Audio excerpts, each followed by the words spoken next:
ការចុះកិច្ចព្រមព្រៀងនៅអាស៊ាននៅដែលជាម៉ាឡេស៊ីជាប្រធានអាស៊ានมันមានវត្តមានចិនព្រោះដោយសារតែនៅក្នុងហ្នឹងគឺផលប្រយោជន៍របស់ចិនវាមានវត្តមាននៅក្នុងហ្នឹងវត្តមានអីគេព្រោះពេលដែលឲ្យមើលឃើញថាណែរបបមេចៅស្រុកខ្មែរទាំងឲ្យទាំងកូននេះនឹងឲ្យមើលឃើញថាបញ្ចប់សង្គ្រាមហើយឲ្យយល់ថានឹងវិលទៅរកលទ្ធិប្រជាធិបតេយ្យដើម្បីមានការរៀបចំការបោះឆ្នោតសំណួរសួរថាពេលដែលមានរៀបចំការបោះឆ្នោតឲ្យយល់ថាមានអាជ្ញាកណ្ដាលពិតប្រាកដបានន័យថាមានកចបពិតប្រាកដប៉ុន្តែសួរថាអ្នកបោះឆ្នោតនោះជាអ្នកណាមិនយល់ឲ្យនឹងចិនបើខ្មែរងាប់អស់ហើយហ្នឹង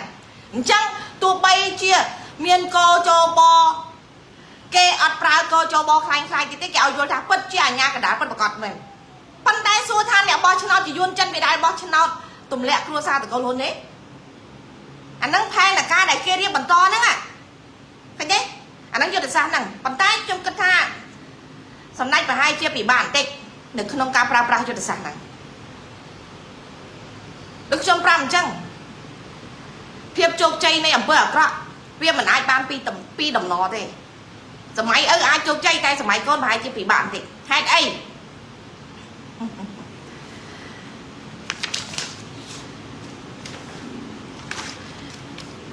Hi friend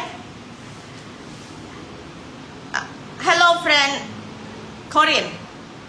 ជនជាតិកូរ៉េគាត់សួរខ្ញុំថាតើខ្ញុំអាចនិយាយភាសាអង់គ្លេសបន្តិចបន្តួចដើម្បីឲ្យគាត់យល់ពីនៅព័ត៌មានដែលខ្ញុំលើកឡើងទេយ៉ាអូខេខ្ញុំកត់តែខ្ញុំនិយាយមិនច្បាស់ឲ្យអធិស្ឋាន I speak about my Cambodia's dictatorial leader is a puppet of the Communist Party of Vietnam and China you know Cambodian dictators are increasing the killing of their own Khmer people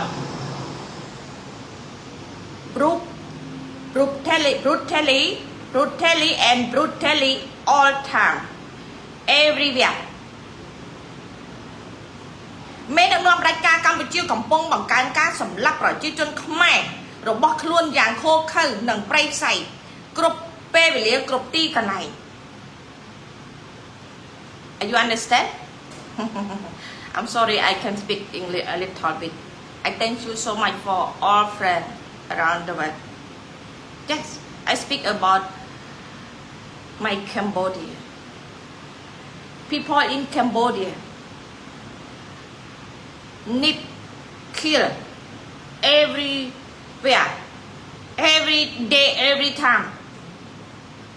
Hun Sen, Hun Manet kill people in Cambodia every time. Yeah,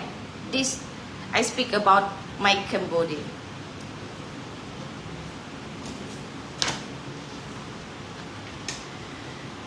Chúng có thắc nhung nè, ở trên ông lễ mẹ chung chết ông lễ trong này gì phần nâng có kia mình sao chúng họ thì ấy chúng nuôi số ta hai ấy ban chứ trong này dây thaជោគជ័យដែលបានមកពីអង្គើអាក្រក់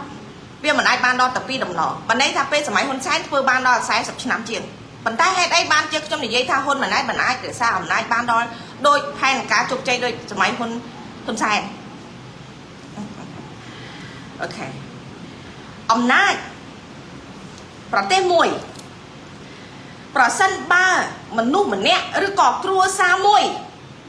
គ្រប់គ្រងយោធាពួកគេនឹងគ្រប់គ្រងគណៈបកទាំងមូលបានន័យថា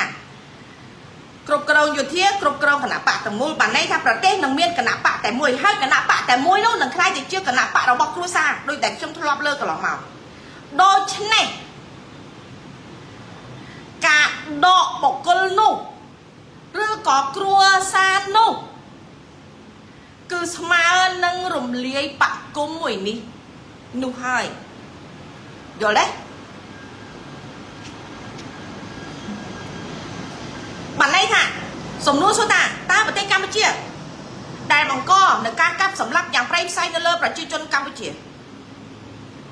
នឹងការដឹកនាំដ៏ឃោរឃៅដែលជាអំណាចផ្ដាច់ការគុំនេះពីឪដល់កូនដែលបំរើផលប្រយោជន៍ឲ្យចោលឈ្លានពានយួនចិនរហូតមកដល់សប្តាហ៍នេះគឺដោយសារតែគ្រួសាររបស់គ្រួសារត្រកូលហ៊ុនមួយគ្រួសារតែប៉ុណ្ណោះប៉ុន្តែ anh nắng mẹ cho mấy na sầm đai nắng nẹp tay nông của Pramo ta bàn tay bảo sân ba dương đọ cua đi mùi cua đi chanh bảo tê là bỏ dương nâng lên miền cô môi ní tiệt hỏi mà bọn người đấy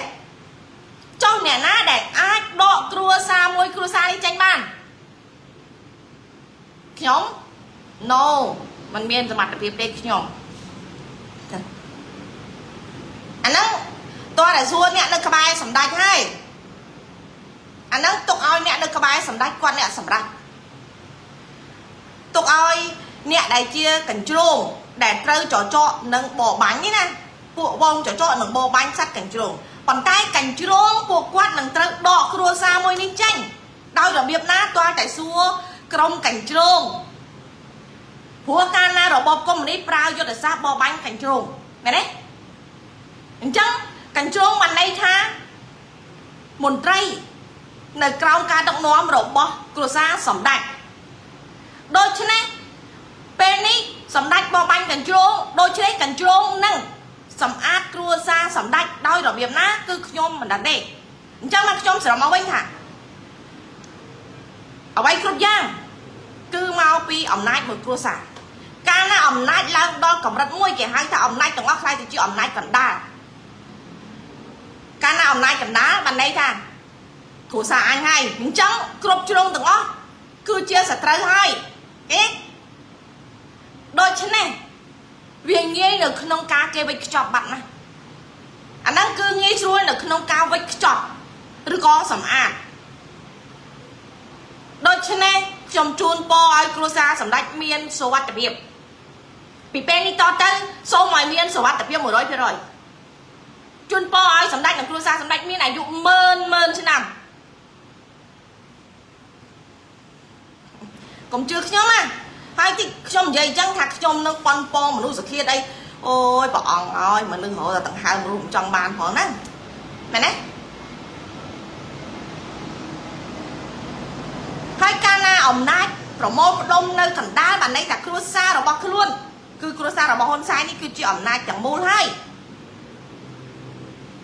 bạn này thả luôn chân việc bông phải từ lơ tại cruza rồi bọc hôn sai môi cruza đi thế đại ai vừa với ban cướp giang rồi lơ tận đây protect Campuchia đỏ khô khai prey say này ca chuyên viên sòng kriêm trắng chợ rồi bọc po việt trong bà cây qua rư mà cảnh chọc đi chanh rư co mà cầm bột đi chanh rư co cái hai ta qua rư cô là cây mặc cung đi chanh trong cái tha mình bị bạ thế sầm rắp cảnh chuông nực nông rồi bó sầm đáy đại quạt ai vơ bản anh nắng tụi ai phụ quan nhẹ chặt chạy tới khoản ở trong prap ní quạt prap màu trắng có thằng bánh hạt kê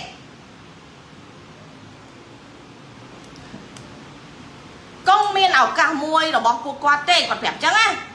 chứ khoản tại đăng thả ở bay cướp giang này với ai vào một đồng bán xong bay ta con tốt con mấy ban coi tha phụ quan miên sẽ đánh phiếp nè ọt khó nè bông bông cất tha vừa đo còn tốt vừa đo mày tốt hơi trâu ban bỏng ráo kê chỉ vui duyên nam bọc hơi bay chỉ kê sầm lắp mình to kê mình tục chất tại quát mi à rõm miền phiệp cỏ cái đáy con miền đụng đục chất đấy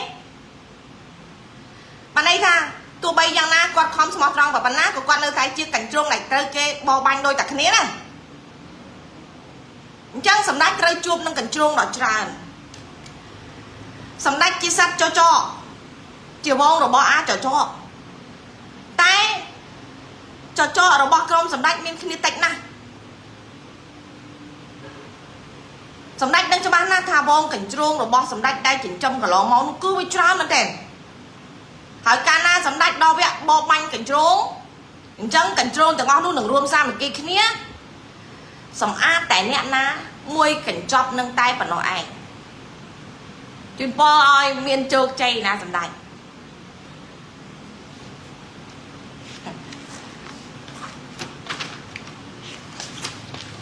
nắng cứ người vô bay rồi bỏ cái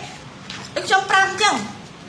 tha sầm đách ở đăng pi tha sầm mắt tập hiệp cần chuông này nơi cái bay luôn sầm đách nó con mình mặt tập hiệp pan na đi sầm đách còn là đăng thắng anh phở về tôi sầm lap anh đi sầm lap bóng sầm a là គ្មានដានសម្ដេចដឹងតែគាត់ពូកែខាងសម្លាប់ដែលធ្វើតាមបញ្ជារបស់សម្ដេចតែសម្ដេចអត់ដឹងថាតើបច្ចេកទេសនឹងខួរក្បាលបានន័យថា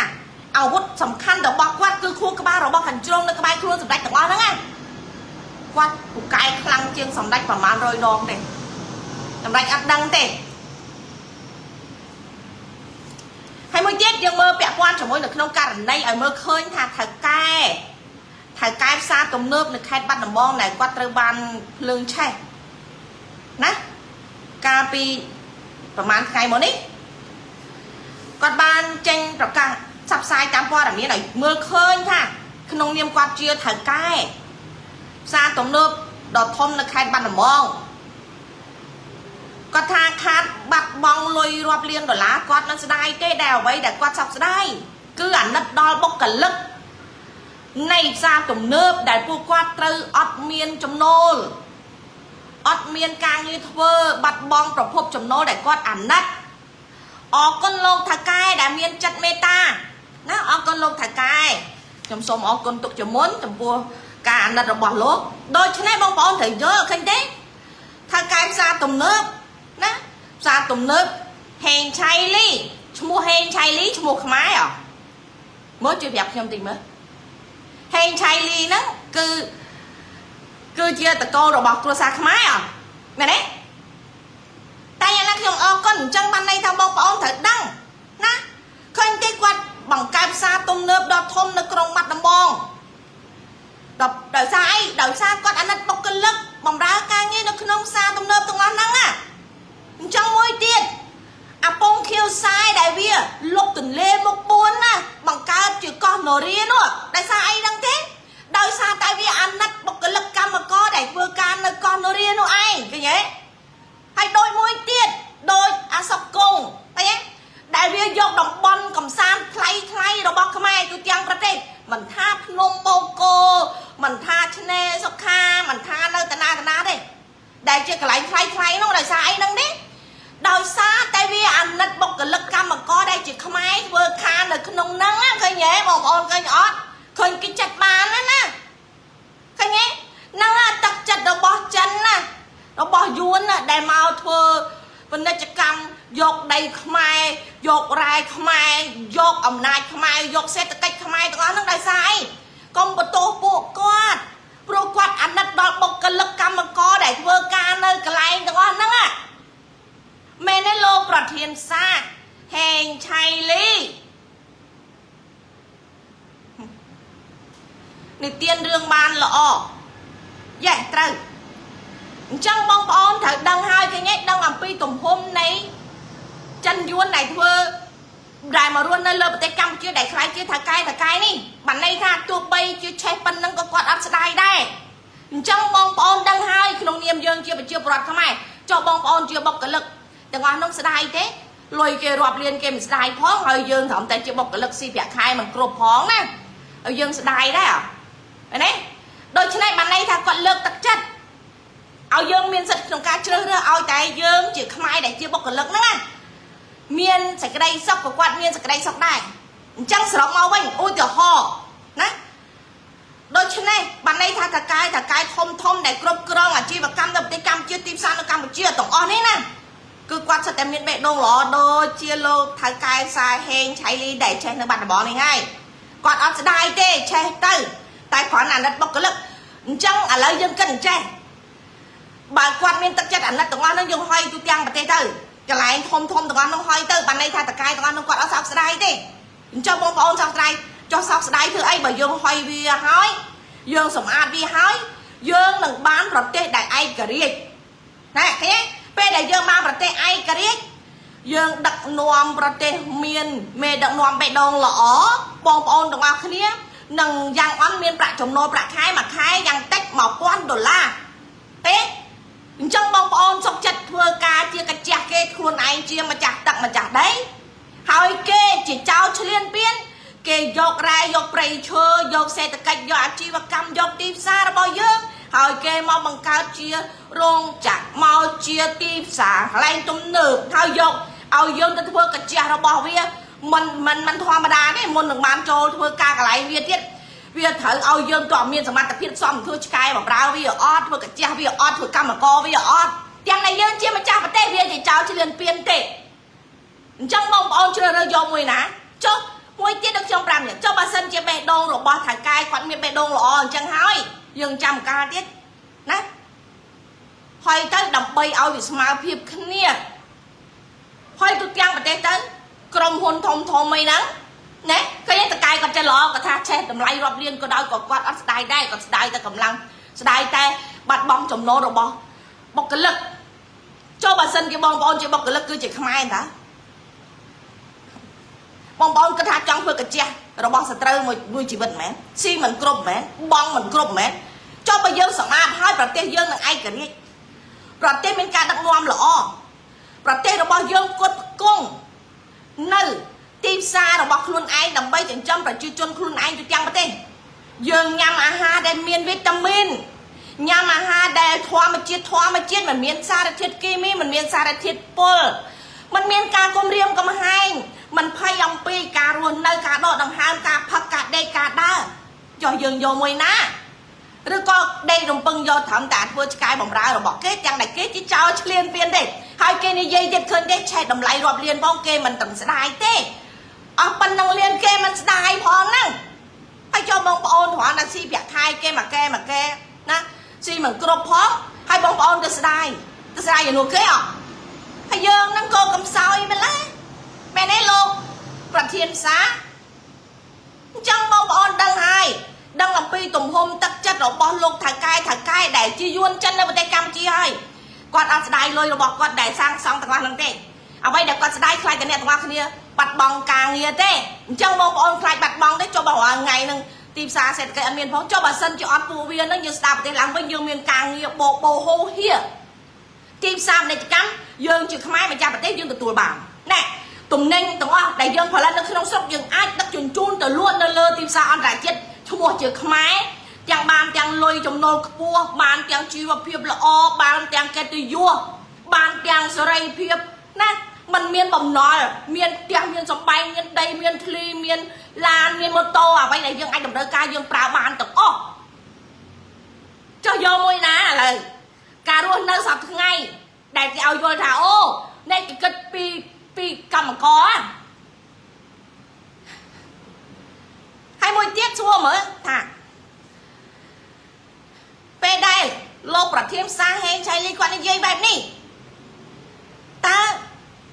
បើយើងគិតឲ្យដល់ថាក្នុងនាមមេដឹកនាំប្រទេសដែលមានកំណើតតែអន់ខួរក្បាលអន់ជាងលោកប្រធានផ្សារទេ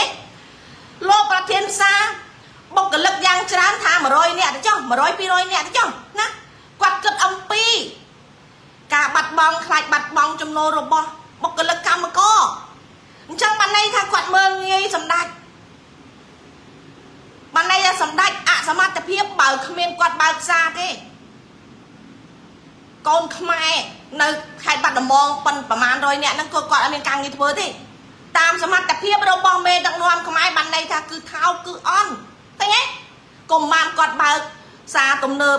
ណាផ្សារទំនើបហេងឆៃលីនៅបាត់ដំបងហ្នឹងទេកុំអីពួកគាត់ដែលជាបុគ្គលិកប្រមាណអ្នកហ្នឹងងាប់អស់ហើយអត់បាយស៊ីទេអញ្ចឹងសម្ដេចគិតឡើងវិញទៅថាតើសមត្ថភាពរបស់សម្ដេចទាំងឪទាំងកូននេះសមត្ថភាពខ្លាំងឬក៏ធូរថ្លៃឬក៏ខ្សោយបើយើងយកមកគិតណាលោកប្រធានផ្សារហេងឆៃលីនេះគាត់មានបុគ្គលិកនៅក្នុងផ្សារយ៉ាងច្រើនថាឥឡូវខ្ញុំវាយថា300នាក់ចុះច្រើនមកផុតណាត្រឹមតែគាត់អាចឲ្យ300នាក់បំរើផលប្រយោជន៍ឲ្យគាត់សោះហ្នឹងណាគាត់យក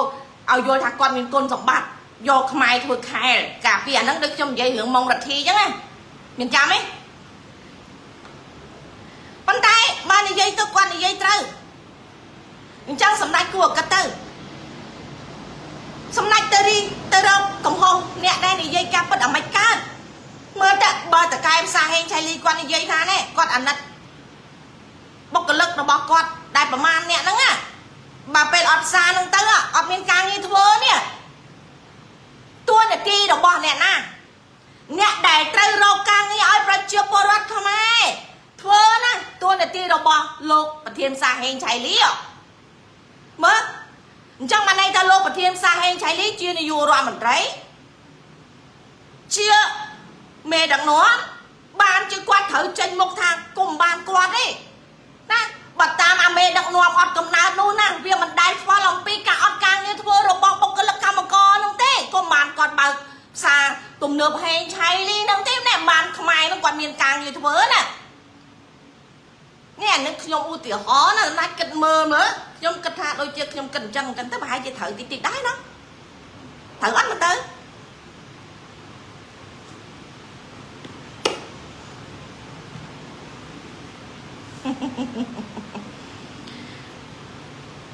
មកឆ្លៀនពៀនយកប្រទេសរបស់ខ្មែរហើយយកទាំងសញ្ជាតិយកទាំងសិទ្ធិយកទាំងសេរីភាពយកទាំងទីផ្សារយកទាំងពាណិជ្ជកម្មយកទាំងពាណិជ្ជកម្មយកទាំងធនធានធម្មជាតិយកអ្វីគ្រប់យ៉ាងបានន័យថាយកសិទ្ធិជាម្ចាស់របស់ខ្មែរហើយមកឲ្យយល់ថាខ្លួនឯងគឺជាអ្នកមានគុណជួយខ្មែរនៅលើដីខ្មែរយកប្រជាពលរដ្ឋខ្មែរជាម្ចាស់ប្រទេសធ្វើកម្មករធ្វើជាកញ្ចក់ហើយប្រើសម្ដីឲ្យយល់ថាណាអាណិតកម្មករខ្មែរណាអាណិតកូនខ្មែរណាសួរថាហេតុអីបានខ្មែរត្រូវក្រហេតុអីបានខ្មែរត្រូវវេទនាអត់ការងារធ្វើហេតុអីហេតុផលដែលខ្មែរលំបាករាល់ថ្ងៃនេះមកពីអីមិនមកពីអាគេបាញ់ចោលឆ្លៀនពៀនយួនចិនឯងទេហ៎ហើយចូលបាក់អាកម្ពុជាចោលឆ្លៀនពៀនយួនចិនឯងនេះមកឆ្លៀនពៀនខ្មែរអញហើយ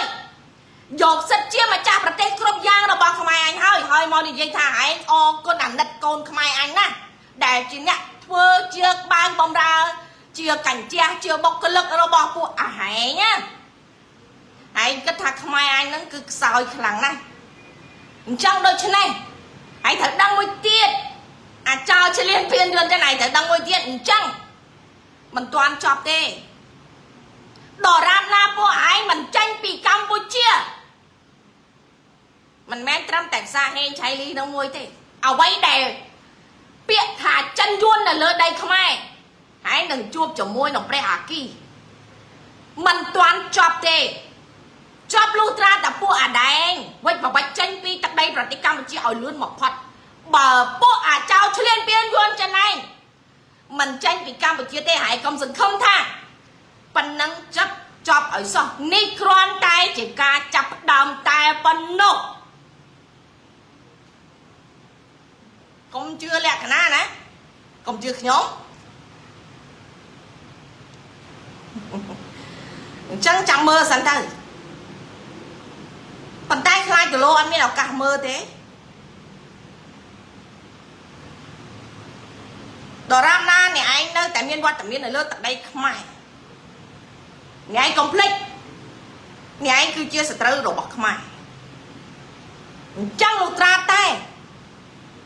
អ្នកឯងសម្លាប់ខ្មែរអស់អញសម្លាប់តអស់ហ្នឹងគេត្រូវសម្លាប់យើងឲ្យអស់ហើយព្រោះគេខ្លាចយើងសម្លាប់គេខ្លាចយើងមិនដេញគេអញ្ចឹងបងប្អូនគិតខ្លួនឯងទៅតាមការគួរទៅថានឹងត្រូវធ្វើអីអាហ្នឹងយើងដឹងហើយអាហ្នឹងដូចខ្ញុំនិយាយថាដូចម៉ុងរទ្ធីអញ្ចឹងអាសត្រូវឆ្លៀនពៀនអាមេឃាតកអាមេអុក្រិតកម្មគ្រឿងញៀន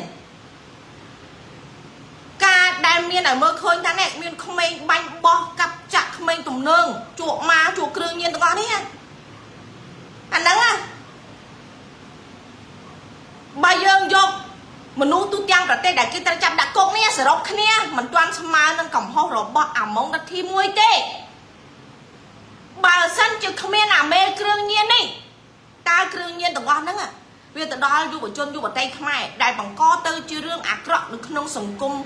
ម៉ាហ្វីយ៉ានឹងដែរទេសួរមើលហេតុអីបានជាអាមេរិកគេត្រូវសម្អាតគ្រឿងញៀនទេគ្រឿងញៀន1គីឡូអាចផ្ដល់ការប៉ះពាល់អាយុជីវិតមនុស្សប៉ុន្មានម៉ឺននាក់គេវាយតម្លៃនៅក្នុងគ្រឿងញៀន1គីឡូវានឹងបង្កគ្រោះថ្នាក់ដល់ប្រជាជនគេប៉ុណ្ណេះម៉ឺននាក់ប៉ុណ្ណោះម៉ឺននាក់សម្រាប់ប្រទេសកម្ពុជាមិនមែន1គីឡូទេមួយថ្ងៃដឹកជញ្ជូនរាប់តោន កំពង់ផែរបស់អាម៉ុងដាក់ធីគឺជាកំពង់ផែដឹកជញ្ជូនគ្រឿងញៀនកន្លងមកមួយថ្ងៃដឹករាប់តោនដឹកហ្វេនតានីលដឹកគ្រឿងញៀនគ្រប់ប្រភេទហើយមិនតែប៉ុណ្ណោះយកទឹកដីរបស់ខ្មែរយកភ្នំរបស់ខ្មែរធ្វើជាកសិដ្ឋានខ្លួនឯងហើយយកខ្មែរដែលជាម្ចាស់ប្រទេសឲ្យយល់ថាយកចិត្តទុកដាក់អាណិតកូនខ្មែរទៅធ្វើជាកម្មករនៅក្នុងដីចំការឲ្យយល់ថាអូសាមញ្ញណាស់ណាលោកអុកញ៉ាប្រពន្ធប្រហុកណាគាត់សាមញ្ញណាស់ដើម្បីអីដើម្បីពេលដែរមានរឿងបញ្ហាទៅខ្មែរដែលជាពលករកម្មករនៅក្នុងចំការនោះគាត់នឹងចេញមកការពារថាគាត់គឺជាមនុស្សល្អគាត់គឺជាព្រះគាត់គឺជាអុកញ៉ាដែលមានចិត្តធម៌ប៉ុន្តែកុំភ្លេចលុយធនធានធម្មជាតិព្រៃឈើគ្រប់ប្រភេទគេខ្លាចទៅជាមហាសេដ្ឋីលុយយកទុកគ្រប់កន្លែងគេចែកទ្រព្យឲ្យតែកូនរបស់គេប៉ុន្មាននេះឯងគ្រាន់តែជាបុគ្គលិកកម្មករគេធ្វើផ្ទះឲ្យមិនត្រឹមតែអាកំតិចលុយបន្តិចបន្តួចតែប៉ុណ្ណោះឯងហើយគេឲ្យអ្នកឯងខ្លាចទៅជាខែលនឹងការពារផលប្រយោជន៍ឲ្យគេមុខមាត់ឲ្យគេនឹងតវ៉ានៅពេលដែលច្បាប់អនុវត្តដល់ពិតប្រាកដអានឹងដូចគ្នាលោកថៅកែហេងឆៃលីនេះអញ្ចឹងចុះបើសិនជាលោកថៅកែពិតជាមានទឹកចិត្តល្អអាណិតដល់បុគ្គលិកពិតប្រាកដលោកថៅកែប៉ុណ្ណឹងលៀនលោកថៅកែមិនស្ដាយទេបានន័យថាលោកថៅកែនៅមានច្រើនលៀនជាងនឹងទៀតលោកផ្ដល់ឲ្យទៅពួកគាត់ទៅណា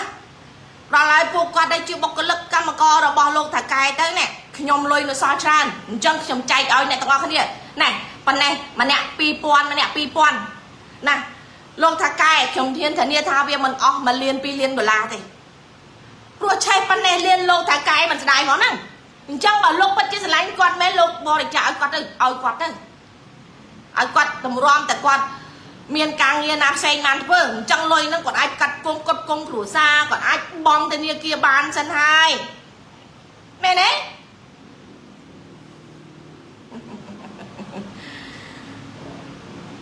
ការនិទានរឿងរបស់អ្នកឯងរាល់គ្នានៅពេលនេះចាប់ពីពេលនេះតទៅចាំខ្ញុំកំដរ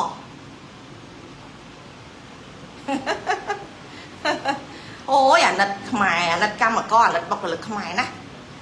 មែនទេអាណិតណាមកឈ្លានពានប្រទេសកម្ពុជាយកធនធានរ៉ែធម្មជាតិគ្រប់ប្រភេទហើយបង្កើតឈ្មោះជាក្រុមហ៊ុនឲ្យយល់ថាទិញដីណែដីទិញធ្វើកសាងទាំងអស់ហ្នឹង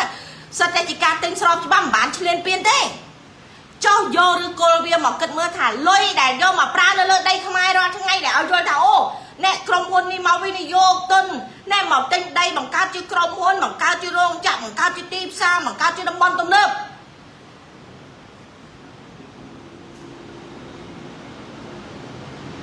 អស់លោកបេះដូងល្អបែបហ្នឹងធ្វើកំភៃណាមនុស្សល្អព្រះនឹងថែរក្សាវត្ថុស័ក្តិសិទ្ធិនឹងថែរក្សាអស់ប៉ុណ្ណឹងលៀនលោកទាំងអស់គ្នាកុំបារម្ភតិចទៀតបើសិនជាលោកពិតជាមនុស្សមានបេះដូងល្អមែន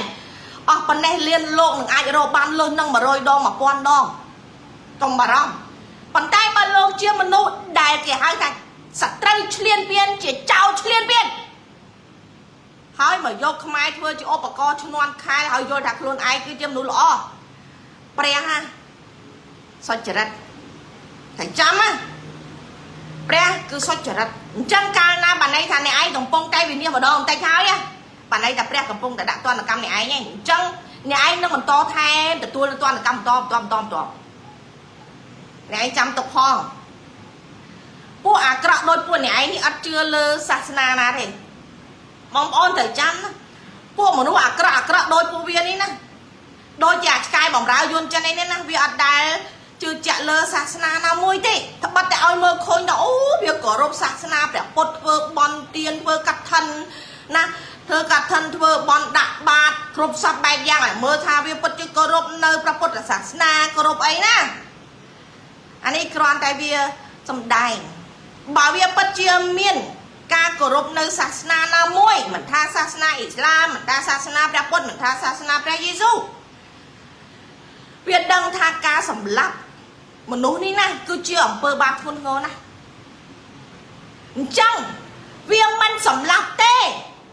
vì cho ba chỉ đặng nuông oi và chưa bỏ rốt không ai này cứ miên sẽ cái đây sông miên chỉ vật rùa lọ o sẽ chặt chung krong rùa xa từ hai bàn tay phụ ăn đôi rùa bay sạch đi vì chưa chặt từ lơ tay môi priê cho nó anh vì ao đầm lay từ lơ ta bay sạch tay nó vì ao đầm lay tại lơ ở bờ cơ phía xa môi đặt cái này dây tham mà chứ thưa lọ ban lọ thưa bằng lôi đằng đấy năng hai cứ bộ bay sai ông nhớ đấy bàn tay mà nu lọ cái nói thì chưa chưa thà thưa lọ ban lọ thưa nằng tới tại ban con tay muốn nằng coi video bàn tay của nó ai đời trên này đặc chất trong bò lô thải cay chẳng lo được không tay Campuchia không tự tua vô không niệm không chỉ không ai để lô meta đôi chia bông kêu sai ấy chẳng đôi pram chẳng nè vô bàn tay Campuchia giờ con vô tờ lê một buôn lô tờ lê một buôn này ní đời xa tay ăn đất đó không ai để chia cam nó có để chia bọc cả lực nơi non đồng bọn nó năng đôi chia sao con ai vô này chẳng dột nôm bầu cô chẳng mua này ní cứ đời xa vì ăn đất không ai để vơ cam nó có sắm năng bọc chụt liêng sắm ăn cơ bọc hết đời xa tại ăn đất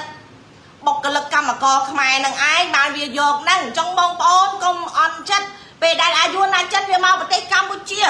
vì dột đập bón tùng nớp đập bón lo đập bón tay cho thay cứ bạn ấy tha vì đời xa vì ăn đất cam mà có bọc cả lực không ai bạn chưa việc không prăng chui nè bằng cao đồng bon tôi sẽ cho đồng bon lo vì thua chưa thằng cài nó này là việc cao lui mà chứ năm rộp liên đô la nó đời sao vì ảnh đất bom ô này chưa bọc lực cầm co cùng ấy nó nè qua không đi càng như thơ thế nghe bọc hot hoài thì bên này ta cứ miên tè hoài tè bên nội ai mẹ đấy chẳng bông ôn xa tơ lô khen chạy ly phong còn nơi xóa ra là tròn từ mặt con á mà đây ta tụi bay quạt ở ly tròn từ mặt của con ăn xong slide đây còn xong slide thế rồi ấy bà quan nơi tròn từ mặt ra con ăn tranh vì đây cầm chưa thế chứ ấy phụ ảnh vô là chân ấy bà sân chỉ tròn từ mặt ở bao viên nơi tại miền cam mà xích crop crong rong và phục chồng nôi ban đâu kho và giỏi ban vì mình tranh vì cam mà chưa thế bom ôn bà trong ai pu bia tranh pi và tay Campuchia toa tại ai pu bia còn máu nó so là vậy sao trong đầm bay còn máu so là vậy sao viên ai kê miền tập ra kia nó ngoài so tập hay nó ngại pena so tập hay chẳng mơ viên nơi canh đo pena tiệt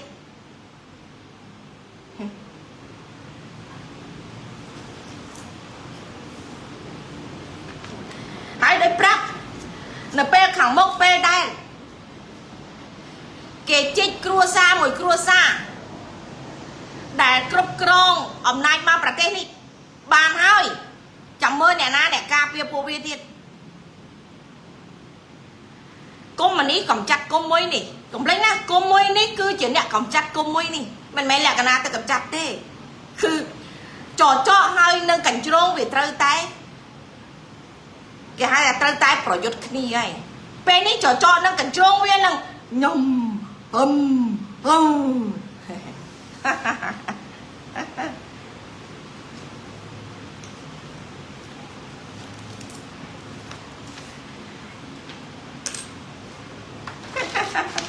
xa ôi bực cải ná bực cải em à đây ngày bực cải thì tiên đương nè tay lên thì tiên đương là bao ai ní đêm pram chứ là cái nào áp chơi phong của ai đi tiên ban là lọ đây đi tiên ban lọ chứ quả đấy nghe tiên chưa ấy ấy không chưa hay là không ca đàn này để oi mơ khơi ha Sahara Americ đại miền lô bọt thì nia thắp ở đây Donald Trump anh chơi màu cho rùm được nông ca bọt trong ASEAN đại chỉ cầm pu là ASEAN nơi nông bọt tìm Malaysia này bom ôn đang tha thắp ở giao thông cứ chia vậy đấy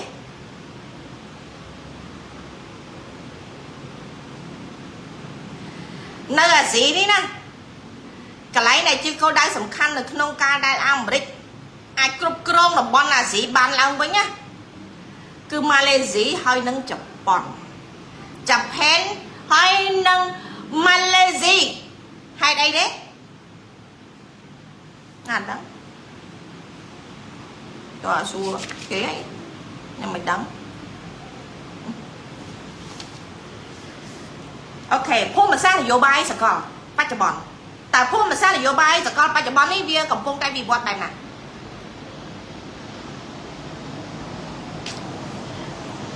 សម្ព័ន្ធមិត្តរបស់សហរដ្ឋអាមេរិកជប៉ុនបានចាប់ផ្ដើមជាមួយនឹងផែនដីកម្រយើងដឹងហើយថាអាមេរិកហើយនឹងអាចិនកុម្មុយនីសកំពុងតែប្រទាញបន្ទង់គ្នាដោយសារតែអាចិនវាបានគម្រាមឈប់នាំដែនដីកម្រ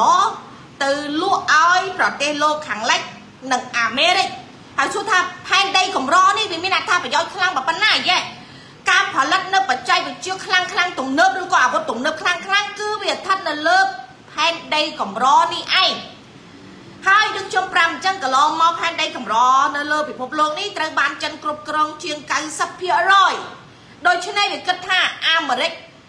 នៅតែគ្មានអធិភាពនៅក្នុងការចរចាជាមួយវាទេត្រូវតែខ្លាចវាដូច្នេះត្រូវតែអោនលំទោននៅតែត្រូវតែសម្បទានបានន័យថាផ្ដល់នៅការបទូបថយចំពោះវាប៉ុន្តែអ្នកដឹងថាជប៉ុនអស់ចាប៉ុណ្ណាទេជប៉ុនហើយនឹងម៉ាឡេស៊ីលយប៉ុណ្ណាទេអ្នកទាំងអស់គ្នាដែរដឹងថាម៉ាឡេស៊ីលយទេខ្ញុំក៏ដែរដឹងដែរហើយជាពិសេសគឺប្រទេសជប៉ុនលយខ្លាំងប៉ុណ្ណាទេ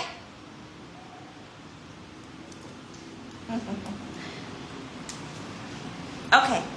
សម្ព័ន្ធមិត្តសហរដ្ឋអាមេរិកនិងជប៉ុនបានចាប់ផ្ដើមជាមួយនឹងផែនដីកម្រដែលមានគោលបំណងច្បាស់លាស់ចំពោះបកគមរីចិនដែលហៅកាត់ថា CP ហើយវាក៏ជាប្រទេសជប៉ុនដែលផ្ដល់ឲ្យលោកត្រាំនៅបន្ទះឈីបចរចាដើម្បីបានន័យថាពេលដែលលោកត្រាំជួបជាមួយជប៉ុនហើយអញ្ចឹងពេលដែលលោកត្រាំទៅជួបចរចាជាមួយនឹងស៊ីនៅថ្ងៃខាងមុខនៅប្រជុំអេប៉ិចនៅកូរ៉េខាងត្បូងខាងមុខនេះអាមេរិកមិនបាច់ពិបាកនៅក្នុងការដែលខ្លាចក្រែងថាអាចិនមិនលក់ផែនដីកម្រឲ្យទេហេតុអីព្រោះជប៉ុនគាត់មានហើយជប៉ុនលយណាស់អូយជប៉ុនពូកែណាស់អ្នកដឹងទេអូខេហើយវាក៏ជាប្រទេសជប៉ុនដែលផ្ដល់ឲ្យលោកត្រាំនៅបន្ទះឈីបបានន័យថានៅអ្វីដែលគេហៅថាឥទ្ធិពលនៅក្នុងការចរចាមិនបាច់បន្ទន់អេរយ៉ាបតជាមួយនឹងអាគមនីចិនដើម្បីចូលរួមកិច្ចប្រជុំរវាងលោកប្រធានាធិបតីដូណាល់ត្រាំជាមួយនឹងស៊ីជីនពីងចាប់តាំងពីការកាត់បន្ថយយ៉ាងខ្លាំងលើកដំបូងនៃកូតានាំចេញផែនដីកម្រដោយគណៈបកកុម្មុយនីសចិនដែលហៅកាត់ថា CCP នៅឆ្នាំ2010មកប្រទេសជប៉ុនបានចាត់វិធានការប្រឆាំងហើយម្យ៉ាងវិញទៀតប្រទេសជប៉ុនខ្លួនឯងនោះក៏បានស្តុកទុកនៅសម្ភារៈផែនដីកម្រជាច្រើនលយទេរក្សាការកែច្នៃជ្រៅផែនដីកម្រមួយចំនួនហើយក៏កំពុងស្វែងរកជំរើសយ៉ាងសកម្មផងដែរនេះអ្វីដែលសហរដ្ឋអាមេរិកចង់មកអាស៊ីនេះណាគឺមកជួបជាមួយនឹងម៉ាឡេស៊ីហើយនឹងជប៉ុននេះឯងនៅក្នុងអាស៊ីអធិពលចង់និយាយថាអ្វីដែលជាភាពសំខាន់នៅក្នុងភូមិសាស្ត្រនយោបាយបច្ចុប្បន្នដែលត្រូវការបំផុតនេះណាគឺម៉ាឡេស៊ីហើយនឹងជប៉ុននេះឯង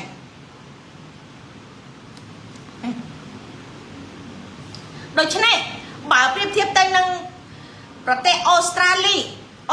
ក៏គេមានការផ្ដល់នៅវត្ថុធាតុដើមដើម្បីជួយដល់អាមេរិកនៅក្នុងការទប់ស្កាត់ឥទ្ធិពលរបស់ចិនប៉ុន្តែ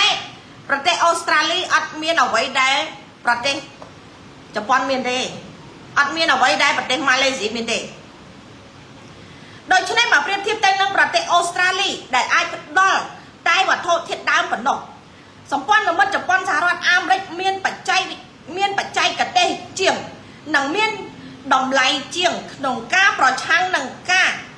គំរាមកំហែងរបស់កុម្មុយនីសចិនដែលហៅកាត់ថា CCP ជនជាតិជប៉ុនស្គាល់កុម្មុយនីសចិនច្បាស់ជាងសហរដ្ឋអាមេរិកហើយពួកគេមានការប្រុងប្រយ័ត្ននិងឆ្លាតវៃបំផុតទឹកចុងក្រោយនេះណាគឺលយគឺគួរឲ្យអែមស្រែហ្មងណាជប៉ុនអស់ចាណាស់ណាអញ្ចឹងមកខ្ញុំចង់ប្រាប់ថាជប៉ុននឹងគ្រប់គ្រងនឹងការពារតំបន់អាស៊ីអាគ្នេយ៍ទៅថ្ងៃអនាគតនេះឯងដឹងហើយក្នុងអំឡុងសង្គ្រាមបើយើងវិលទៅឥឡូវនេះបច្ចុប្បន្ននេះកំពុងតែដូចសម័យដែលកំពុងតែសង្គ្រាមលោកលើកទី2អញ្ចឹងដោយការដែលពេលដែលបញ្ចប់សង្គ្រាមលោកលើកទី2ពេលដែលសម័យបញ្ចប់សង្គ្រាមលោកលើកទី2គឺអាមេរិកហើយនិងចក្រភពអង់គ្លេសជាអ្នករួមដៃគ្នានៅក្នុងការកម្ចាត់កុម្មុយនីសសហភាពសូវៀតមានចាំទេក្នុងអំឡុងសង្គ្រាមលោកលើកទី2សម្ព័ន្ធមិត្តអង់គ្លេសនិងសហរដ្ឋអាមេរិកយកឈ្នះណាស៊ីក្នុងអំឡុងសង្គ្រាមត្រជាក់ណាស៊ីក្នុងអំឡុងសង្គ្រាមត្រជាក់សម្ព័ន្ធមិត្តអង់គ្លេសនិងសហរដ្ឋអាមេរិកដែលលោកប្រធានាធិបតីសហរដ្ឋអាមេរិកគឺលោកប្រធានាធិបតីរីហ្គេននិងអង់គ្លេសគឺ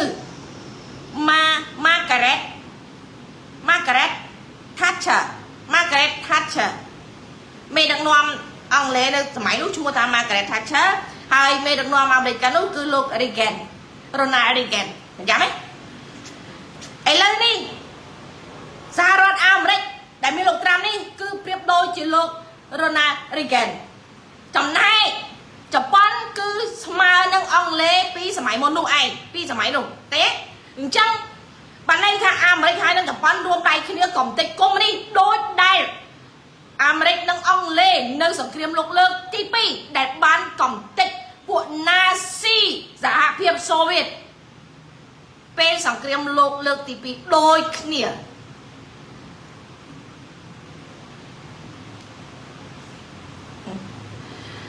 ឥឡូវប្រទេសជប៉ុនបានជំនួសឲ្យប្រទេសអង់គ្លេសសម័យសង្គ្រាមលោកលើកទី2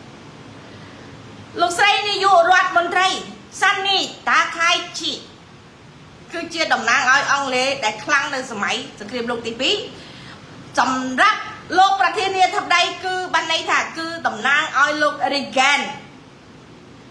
នៅសម័យសង្គ្រាមលោកលើកទី2ដែរដែលរួមដៃគ្នាកម្ចាត់កុម្មុយនីសនៅសម័យនោះឥឡូវនេះគឺដូចគ្នាសម្ព័ន្ធមិត្តសហរដ្ឋអាមេរិកជប៉ុនទប់ស្កាត់កុម្មុយនីសចិនដែលហៅកាត់ថា CCP ហើយអនុញ្ញាតឲ្យវានឹងត្រូវបានបំផ្លាញកុម្មុយនីសនេះណាបានន័យថានឹងអនុញ្ញាតឲ្យមានការបំផ្លាញកុម្មុយនីសគឺ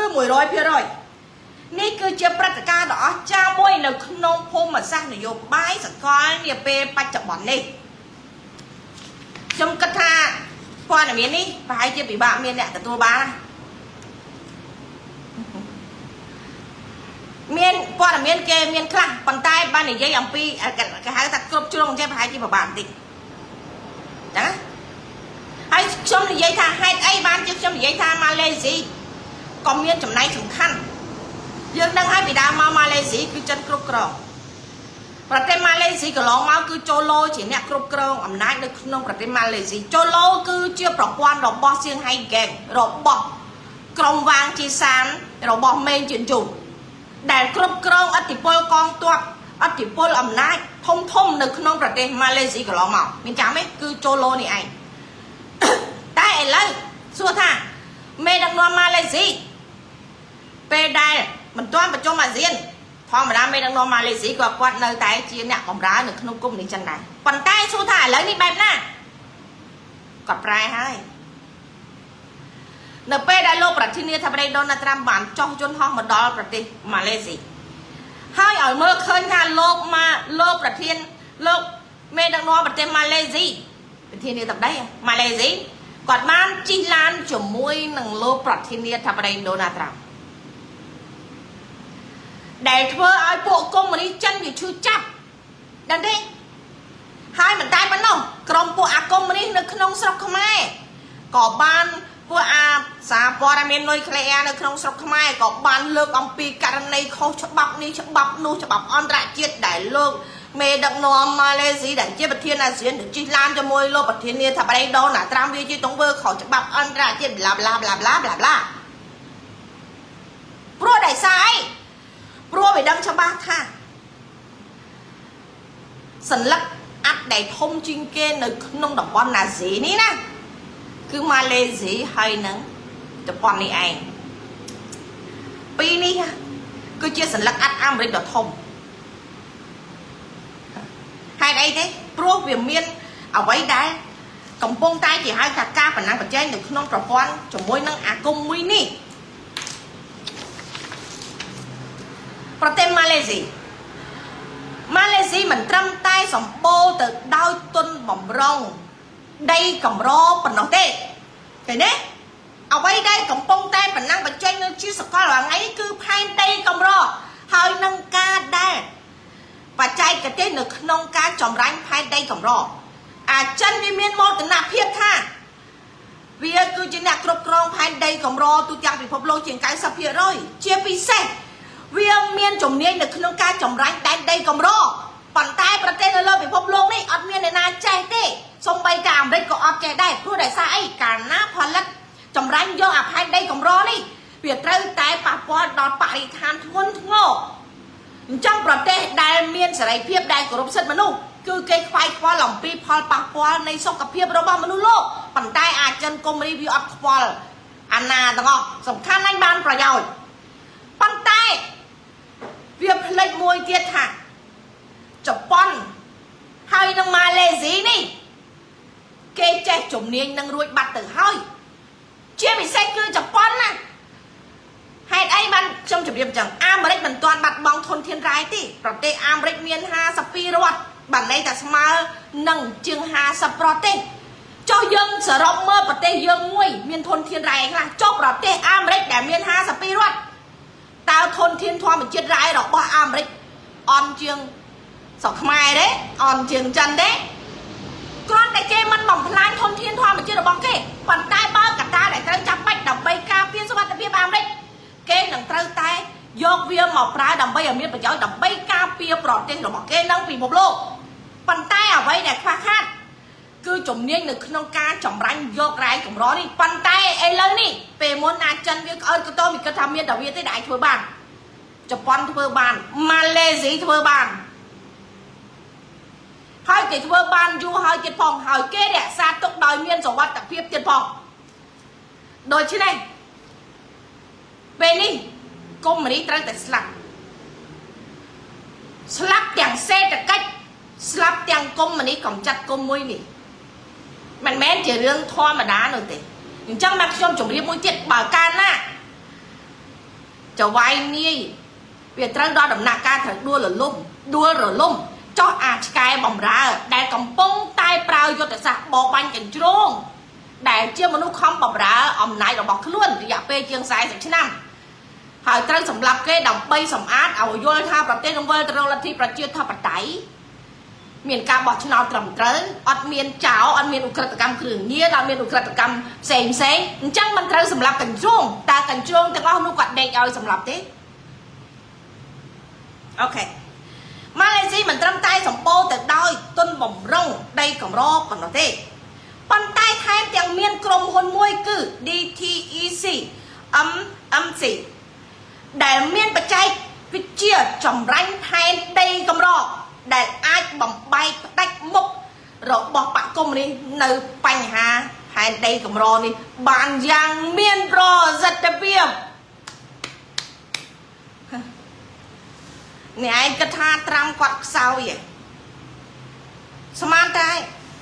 រដ្ឋបាលរបស់លោកប្រធានាធិបតីដូណាល់ត្រាំគាត់អន់ណាធ្វើការងារបានប៉ុណ្ណេះស្មានតែគាត់គិតថា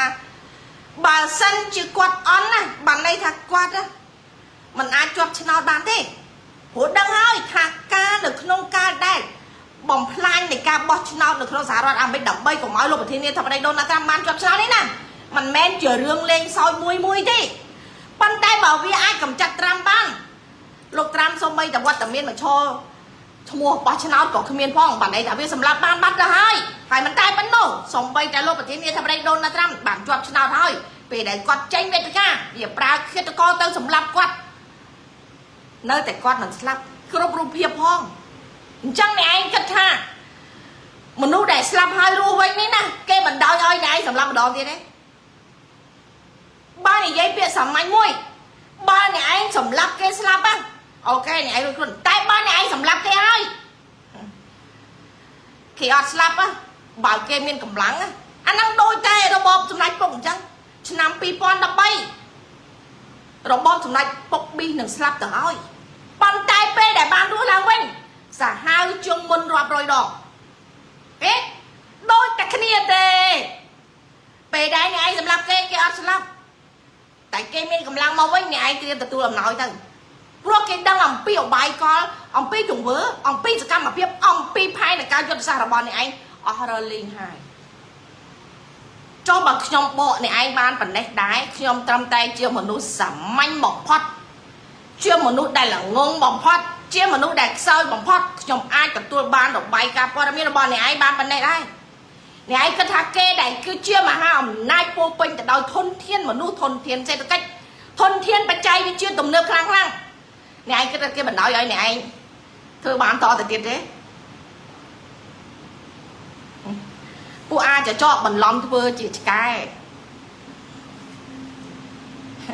តែឥឡូវនេះវាខ្លាចទៅជាចកបាក់ជើងហើយឥឡូវនេះអាចចកបាក់ជើងពួកអាចចកបាក់ជើងកំពុងតែដំណើរការឲ្យយល់ថាវាត្រូវតែវិវត្តនយោបាយវានៅតែដំណើរការល្អហើយកាលណាចកបាក់ជើងហើយកញ្ជ្រោងវាយលុកហើយចាំឲ្យច្បាស់ណាចវាអាចខ្លាំងជាងកញ្ជ្រោងប៉ុន្តែពេលដែលចវាបាក់ជើងហើយពេលនេះកញ្ជ្រោងពាត់ហើយពួកកញ្ជ្រោងវាច្រើនជាងចអ្វីដែរសម្ដេចអញ្ចឹងសម្ដេចប្រយ័ត្នយ៉ៃផងប្រយ័ត្នកញ្ជ្រោងពាត់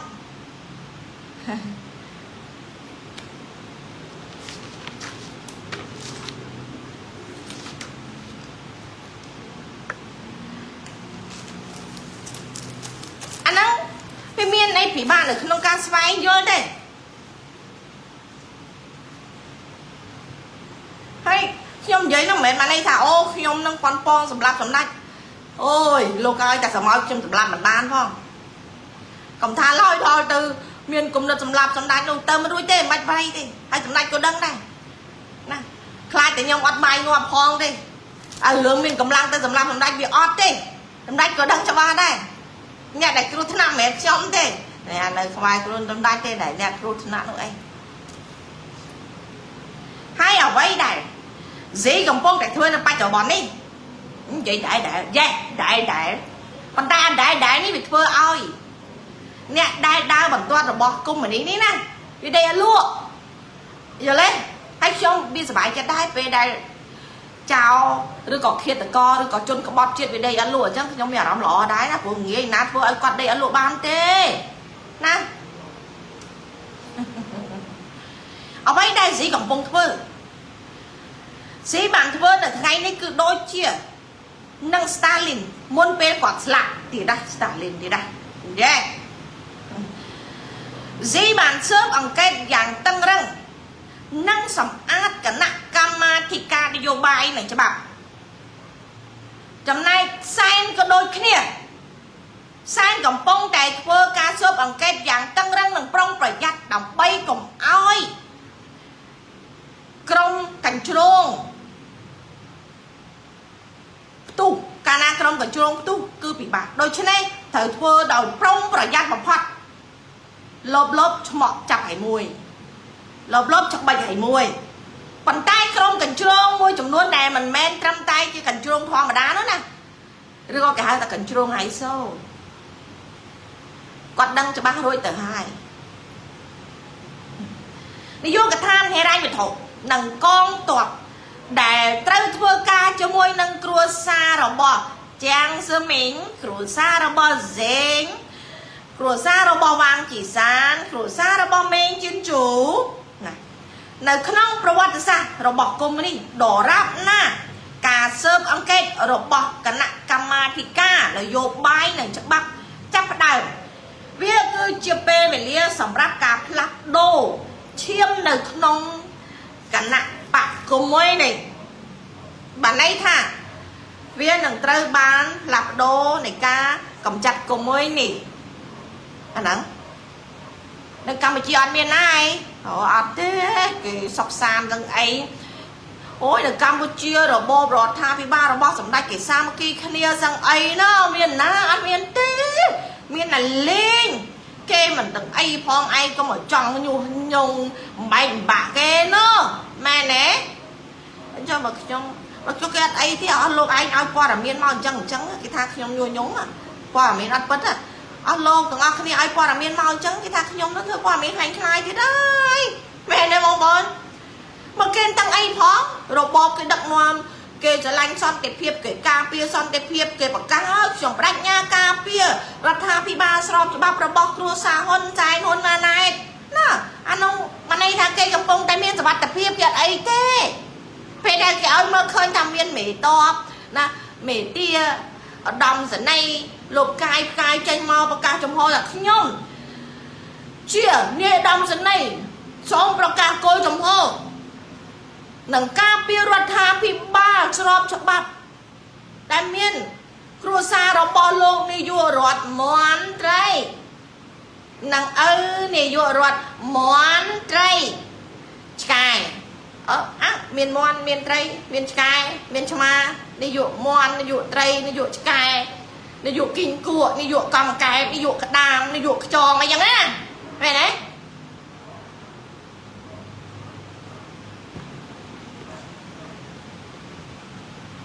ព័ត៌មានអត់ពិតទេណាកុំជឿណាកុំជឿចឹងណាហើយមួយទៀតឥឡូវនេះនៅសហរដ្ឋអាមេរិកក្រុមរបស់លោកប្រធានាធិបតីដូណាល់ត្រាំកំពុងស្វែងរកកុមារដែលមានចំនួន 300K នេះ 300K នេះវាស្មើប៉ុន្មាន 1K 1000 10K 10000 100K 100,000 30,000នេះណាក្រុមរបស់លោកប្រធានាធិបតីដូណាល់ត្រាំកំពុងស្វែងរកកុមារចំនួន 30,000 នាក់ដែលបានបាត់ខ្លួនពីព្រំដែនតាមប្រម៉ាញ់របស់ pedophile តាមអ៊ីនធឺណិតនឹងបិទខ្សែវៀនបិទសង្វៀនដើម្បីបិទសង្វៀនជួញដូរកុមារនិងសង្វៀនជួញដូរទីនោះដល់ពេលគេស៊ើបអង្កេតអាហ្នឹងណាសង្ស័យតែកម្ពុជាអត់ពាក់ព័ន្ធទៀតហើយអត់មានទេបែរជាអត់មានទេគាត់ណាស៊ើបអង្កេតរឿងសង្គ្រាមអ៊ីនធឺណិតណាព្រីនគ្រប់មួយចុះឥឡូវពេលដែលគេស៊ើបអង្កេតរឿងការជួញដូរកុមារនេះទៀតជួញដូរទីរួននេះទៀតកម្ពុជាអត់មានទេប៉ុន្តែកុំភ្លេចណាមានឈ្មោះក្នុងបញ្ជីរួចទៅហើយច្បាប់របស់សហរដ្ឋអាមេរិកមាត្រា20ចន្លងអត់មានទីទេច្បាប់301ផ្ដល់ឲ្យប្រធានាធិបតីនៅអំណាចកម្ពុជាដើម្បីធ្វើអ្វីដែលគាត់ចង់បានអានេះបើនៅស្រុកខ្មែរសម្ដេចមានអានឹងវិញលយនេះមើលសម្ដេចបង្កើតច្បាប់នឹងដោយអាមេរិកដែរប៉ុន្តែត្រូវចាំហេតុអីបានជាអាមេរិកគេមានច្បាប់នឹងដែលផ្ដល់សិទ្ធិឲ្យប្រធានាធិបតីនៅក្នុងការសម្រេច 100% ទេបានន័យថាលុះត្រាតែប្រធានាធិបតីនោះគឺជាប្រធានាធិបតីដែលស្របច្បាប់ហើយកាលណាប្រធានាធិបតីដែលស្របច្បាប់បានន័យថា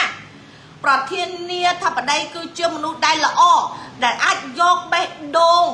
ពីប្រជាពលរដ្ឋឲ្យទៅចូលរួមផ្ដល់អំណាចនៃការបោះឆ្នោតមួយអ្នកមួយសន្លឹកនៃក្តីស្រឡាញ់និងការជឿជាក់និងការទុកចិត្តរបស់ប្រជាពលរដ្ឋនៃប្រទេសអាមេរិកនេះបានទើបបានគាត់មានសិទ្ធិនៅក្នុងការអនុវត្តច្បាប់301នេះតែស្រុកខ្មែរម៉ែអើយតាំងពីឪដល់កូនស្របតែច្បាប់ចោលទេអាច្បាប់មនុស្សធម្មតាច្បាប់ប្រទេសជាតិអត់ស្របអីមួយស្របណាច្បាប់ចោលនាយករដ្ឋមន្ត្រីស្របច្បាប់ចោលនាយករដ្ឋមន្ត្រីស្របច្បាប់ចោលណោះអាហ្នឹងចឹងច្បាប់301ផ្ដល់ឲ្យប្រធានាធិបតីអំណាចកម្ពុជាដើម្បីធ្វើអ្វីដែលគាត់ចង់បានក្នុងការការពារពាណិជ្ជកម្មបរទេសសហរដ្ឋអាមេរិកនឹងការពារផលប្រយោជន៍ប្រជាជនរបស់សហរដ្ឋអាមេរិកមិនដាច់ការពារប្រយោជន៍ដែរបង្កើតច្បាប់រាល់ថ្ងៃដកសញ្ជាតិខ្មែរផ្ដល់សញ្ជាតិឲ្យយួនចិនជាខ្មែរដកសញ្ជាតិខ្មែរពីខ្មែរឲ្យคล้ายទៅជា មិនដឹងពីខ្លាយជាអីទេកុំច្រឡំថាពេលគេដកសញ្ជាតិអ្នកឯងរាល់គ្នាចេញពីខ្មែរហើយអ្នកឯងបានតែខ្លាយទៅជាសញ្ជាតិយួនចិនតើអាយុអូនកុំសង្ឃឹមឲ្យសោះនោះហ្នឹងហើយតែសម្ដេចខ្លាំងសម្ដេចលយឃើញទេប្រធានាធិបតីសហរដ្ឋអាមេរិកមានសិទ្ធិសម្រេចចិត្ត 100% ហើយមិនត្រូវបានសាកសួរឬប្រជែងដោយនរណាម្នាក់ឡើយលយរបាយការណ៍ព័ត៌មានរបស់សហរដ្ឋអាមេរិកបើកការស៊ើបអង្កេតផ្នែក301ទៅលើការអនុវត្តដំណាក់កាលដំបូងទៅលើកិច្ចព្រមព្រៀងពាណិជ្ជកម្មរបស់កុម្មុយនីចិនតែហ្នឹងពាក់ព័ន្ធកម្ពុជាអត់ទេប្រហែលជាអត់ហើយព្រោះកម្ពុជាអត់មានការជួញដូរកុមារអត់មានឧក្រិដ្ឋកម្មអត់មានការជួញដូរគ្រឿងញៀនអត់មានការជួញដូរសរីរាង្គអត់មានការលាងលុយកខ្វក់អត់មានការបោកបញ្ឆោតអត់មានទេស្អាតចេះ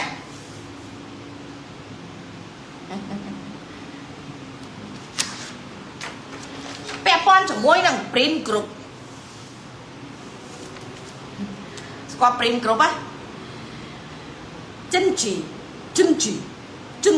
តលងទុងទុងចិនជីតលងទុងទុងចិនជីតលងទុងទុងឈួតចឹងសោះមានអ្នកចូលមើលដែរណា Print Group ដែលភ្ជាប់ជាមួយនឹងបកកុម្មុយនីចិនដែលហៅកាត់ថា CCP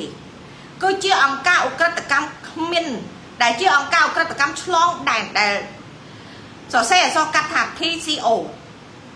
ដែលមានមូលដ្ឋាននៅកម្ពុជាដែលគ្រប់គ្រងដោយជនអន្តោប្រវេសន៍ឈ្មោះថាចិនជីជនអន្តោប្រវេសន៍ចិនជីជនអន្តោប្រវេសន៍មានសិទ្ធិគ្រប់គ្រងអូស្តង់ដារឡើយណាដែលដំណើរការដោយថ្លៃបន្លំអ៊ីនធឺណិតនិងលាងលុយក៏ខ្វក់ទូទាំងពិភពលោកអង្គការឧក្រិដ្ឋកម្មឬក៏ហៅកាត់ថា TCO ព្យាយាមបង្កើតរមណីយដ្ឋានប្រណិតមួយនៅប្រទេសប៉ាឡូចឹងដោយតាក់ទាញការប្រឆាំងរបស់សហរដ្ឋអាមេរិកនិងប្រទេសប៉ាឡូដោយសារសកម្មភាពឧក្រិដ្ឋកម្មរបស់អង្គការនិងទំនាក់ទំនងរដ្ឋាភិបាលចិនកុម្មុយនីដែលមានផលប៉ះពាល់ផ្នែកយោធាសម្រាប់ប្រទេសកោះជុំវិញប៉ាស៊ីកោះប៉ះពាល់ផលប្រយោជន៍ផ្នែកយោធាសម្រាប់ប្រទេសកោះប៉ាស៊ីហ្វិកដែលមានទីតាំងយុទ្ធសាស្ត្រ Print Group បានប្រើប្រាស់បណ្ដាញក្រុមហ៊ុន Shell និងក្រុមហ៊ុនកាន់កាប់សម្រាប់ឧក្រិដ្ឋកម្មរបស់ខ្លួនប្រតិបត្តិការរបស់វារួមមានការបោកប្រាស់តាមអ៊ីនធឺណិតលបែងស៊ីសងខុសច្បាប់ការលាងលុយកខ្វក់និងការជួញដូរមនុស្សសម្រាប់ពលកម្មបង្ខំនៅក្នុងបរិវេណបោកប្រាស់ពាក់ព័ន្ធជាមួយនឹងពលកម្មបង្ខំនៅប្រទេសកម្ពុជាមិនមែនគ្រាន់តែជាការបង្កើតនៅឧក្រិដ្ឋកម្មខុសច្បាប់របស់ Print Group ទេបានន័យថារាល់ការដែលជួញដូរមនុស្សនៅការសម្រាប់ពលកម្មបង្ខំប្រទេសកម្ពុជាត្រូវបានទទួលបាននៅរងការដែលទទួលនៅពលកម្មបង្ខំដូចជាកម្មកររោងចក្រកម្មករសំណង់ជាដើមហើយđâyកម្មកររោងចក្រទទួលបានប្រាក់ចំណូលតិចបំផុតតែធ្វើការងារលើសពីនៃគោលការណ៍ច្បាប់ជាតិនិងអន្តរជាតិនេះគឺបានន័យថាប្រទេសកម្ពុជាស្ថិតនៅក្នុងឧក្រិដ្ឋកម្មមួយទៀតពាក់ព័ន្ធជាមួយនឹងការប្រើប្រាស់ពលកម្មបង្ខំទៅលើប្រជាជនដែលជាកម្មករដែលជាពលករនៅក្នុងប្រទេសកម្ពុជាយ៉ាងទូលំទូលាយផងដែរផ្នែកឧស្សាហកម្មនៅក្នុងប្រទេសកម្ពុជាមិនមែនគ្រាន់តែរឿងឧក្រិដ្ឋកម្មរបស់ជនជីតែប៉ុណ្្នឹងទេរាល់ការកេងប្រវ័ញ្ចពលកម្មទៅលើបុគ្គលិកកម្មករនៅក្នុងប្រទេសកម្ពុជាដែលជាកម្មកររោងចក្រជាដើមឡានេះគឺគេហៅថាគឺជាការកេងប្រវ័ញ្ចកម្លាំងពលកម្មចាំមើលតើរួចខ្លួនដែរតែអស់រួចតែអាចជាប់កចេះច្រឡំថារួចខ្លួនអត់ថាខ្លួនរួចជាប់តែដៃឬក៏ជាប់តែខ្នោះដៃខ្នោះជើងឬក៏ជាប់តែកគេជួតែប៉ុណ្្នឹងឯងមែនទេណាយ៉ាងច្រើនជាប់តែប៉ុណ្្នឹងទេ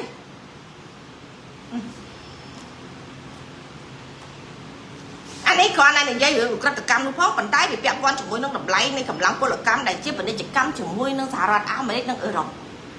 គឺតែឲ្យមើលឃើញតែប្រទេសកម្ពុជានឹងបើកនឹងលុបចោលនៅ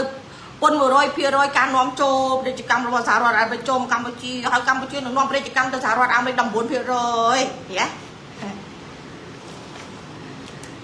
អាចពាណិជ្ជកម្មដែលនាំចេញទៅសហរដ្ឋអាមេរិកហ្នឹងហើយដែលត្រូវពាក់ព័ន្ធជាមួយនឹងច្បាប់កេងប្រវ័ញ្ចកម្លាំងពលកម្ម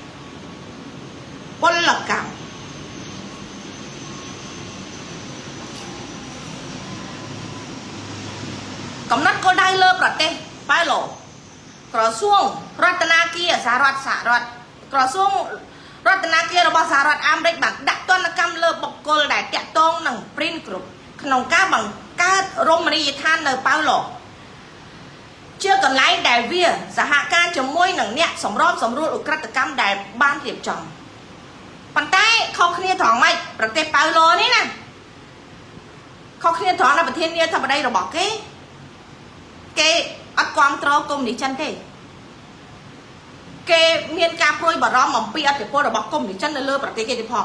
បានន័យថាគេសហការចាប់ដៃគូជាមួយសហរដ្ឋអាមេរិកទៀតផងឥឡូវហ្នឹងហើយអ្វីដែលវាធ្វើនេះទៀតព្រោះវាធ្លាប់ធ្វើនៅកម្ពុជាបានឲ្យមើលឃើញអីគេជួលដីនៅកម្ពុជា99ឆ្នាំ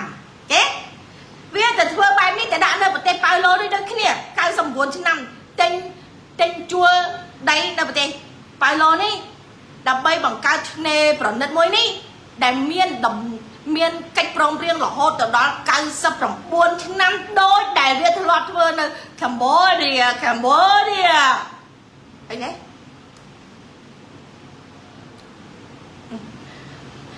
អង្គភាពមួយនៅក្នុងចំណោមអង្គភាពរបស់ Print Group គឺ Grand Legend International Asset Management Co បានតែងការជួល99ឆ្នាំសម្រាប់កោះងើប Bilas NG គេអានងើណា NG ហើយនឹង EO ហើយនឹង B អូនគិតថាងើបហើយងើប Bilas នៅក្នុងរដ្ឋខាយ៉ាងកែអូអានខុសអធិស្ឋានផងអង់គ្លេសលើស្ទាត់ជំនាញខ្លាំងពេកទៅណាអានតង់ខ្មែរទាំងអស់ណាដើម្បីអភិវឌ្ឍរមណីយដ្ឋានប្រណិតមួយប្រធានាធិបតីប៉ៅឡូអូខេដើម្បីវាអភិវឌ្ឍនឹងរមណីយដ្ឋានដ៏ប្រណិតមួយចំណែកលោកប្រធានាធិបតីប៉ៅឡូស៊ូរ៉ាំងជែវិបបានសម្ដែងការព្រួយបារម្ភអំពីយុទ្ធសាស្ត្រឥទ្ធិពលរបស់ចិនរួមទាំងការទិញដីនិងការស៊ើបអង្កេតក្នុងគោលបំណងធ្វើឲ្យប៉ៅឡូចុកខ្សោយសារៈសំខាន់យោធារបស់ប៉ៅឡូនិងប៉ៅឡូកាន់កាប់ដែលវាធ្វើឲ្យឥទ្ធិពលសារៈសំខាន់របស់ជាការចុកខ្សោយរបស់ប្រទេសប៉ៅឡូប៉ុន្តែហើយត្រូវដឹងថាហេតុអីបានវាត្រូវយកប្រទេសប៉ៅឡូនឹងជាគោលដៅសារៈសំខាន់របស់យោធាប្រទេសប៉ៅឡូបានកាន់កាប់ទីតាំងយុទ្ធសាស្ត្រដ៏សំខាន់នៅក្នុង Indo-Pacific បានន័យថានៅ Indo-Pacific គឺប៉ៅឡូសំខាន់នៅក្នុងអាស៊ីគឺជប៉ុនហើយនិងម៉ាឡេស៊ីសំខាន់ទេ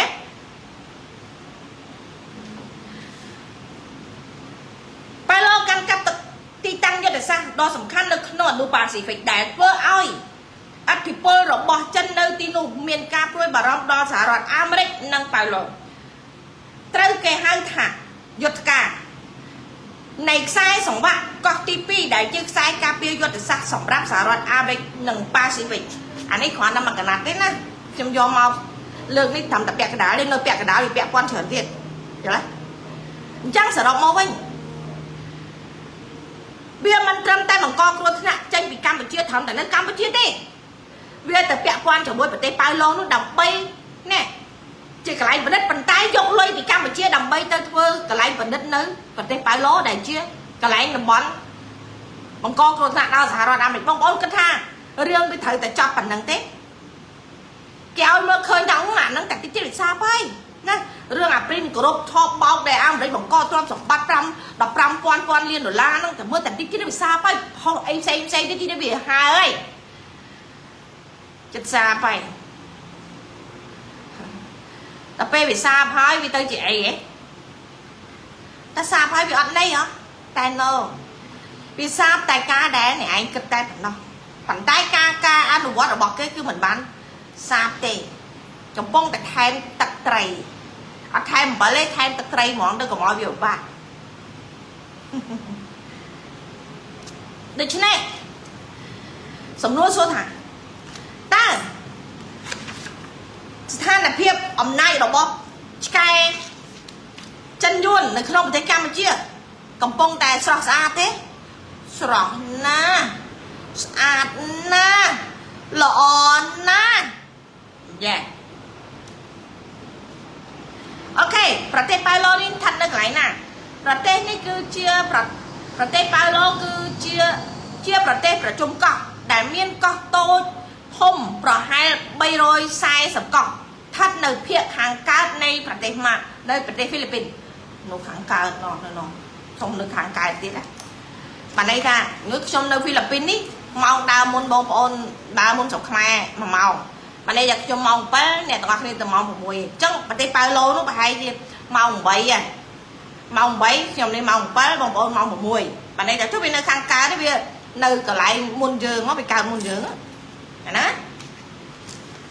hai bạn chia hai đứa này toàn chặt đi hello friend you can speak English I can speak a little bit okay I speak about my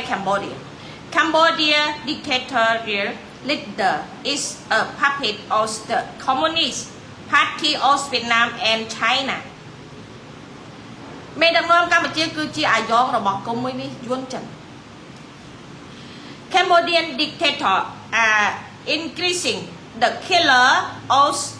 their own Khmer people brutally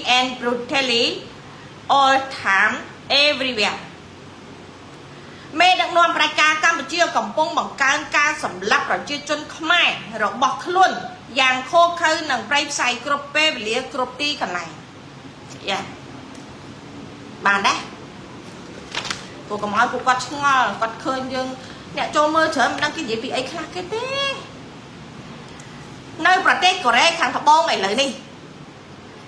Hello all friend Korean យ៉ាឥឡូវនេះថ្ងៃមុនខ្ញុំជម្រាបអ្នកទាំងអស់គ្នាថាប្រទេសកូរ៉េនឹងប្រជុំ APEC នៅពេលខាងមុខនេះហើយពេលដែលប្រជុំ APEC នេះត្រូវបានមន្ត្រីរបស់គុំនេះចិនបានបញ្ជាឲ្យឆ្កែបំរើដែលជាមេដឹកនាំកូរ៉េនេះណាត្រូវរៀបចំក្បួនរៀបចំកន្លែងឲ្យ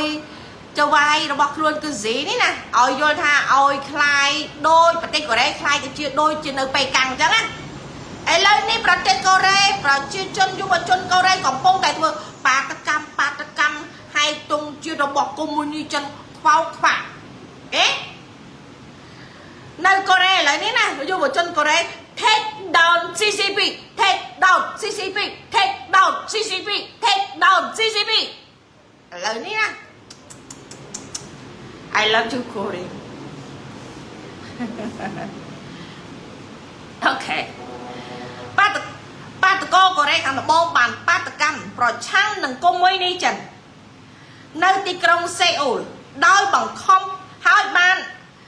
ប្រកាសឲ្យភ្ញៀវទេសចរដែលជាជនជាតិតៃវ៉ាន់ដើម្បីកុំឲ្យច្រឡំគ្នាថាជាជនជាតិចិនដីខូកឬក៏ជាជនជាតិតៃវ៉ាន់ណាហើយបាន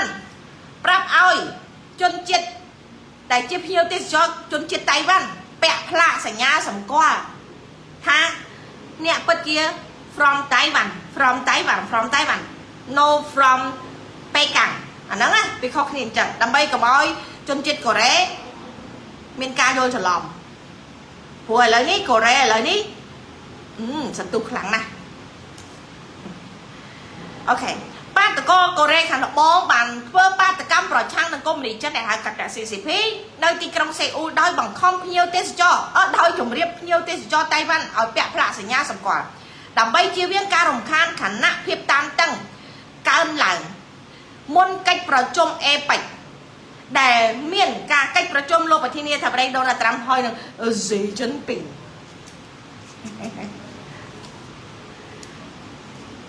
ហើយមួយទៀតអូខេឆ្នាំ2025គឺជាឆ្នាំដ៏ធំហើយពួកគេដឹងថារោងចក្រទាំងអស់ រោងចក្រទាំងអស់មានភាពយឺតយ៉ាវអាជីវកម្មមិនងាយស្រួលធ្វើកម្មករមិនអាចបង់ប្រាក់ឈ្នួលបានទេមានអត់អាណៃអូយនៅស្រុកខ្មែរគេគ្រាន់តែធ្វើឈួតបានលុយមួយខែរាប់ពាន់ដុល្លារណោះមែនទេគេនៅស្រុកខ្មែរគេមានលុយពេញដៃពេញដៃណោះឯងនៅលហេងលហាមនៅស្រុកគេនោះទៅមែនទេប្រហែលចឹងហើយសូម្បីតែអត្ថប្រយោជន៍នឹងការបញ្ឈប់ការងារធ្ងន់ធ្ងរភ្លៀងធ្លាក់លិចលង់ពោតសណ្ដែកកសិផលมันអាចប្រមូលផលបានមេឃអានេះបើគេនិយាយមួយទៀតភាសារបស់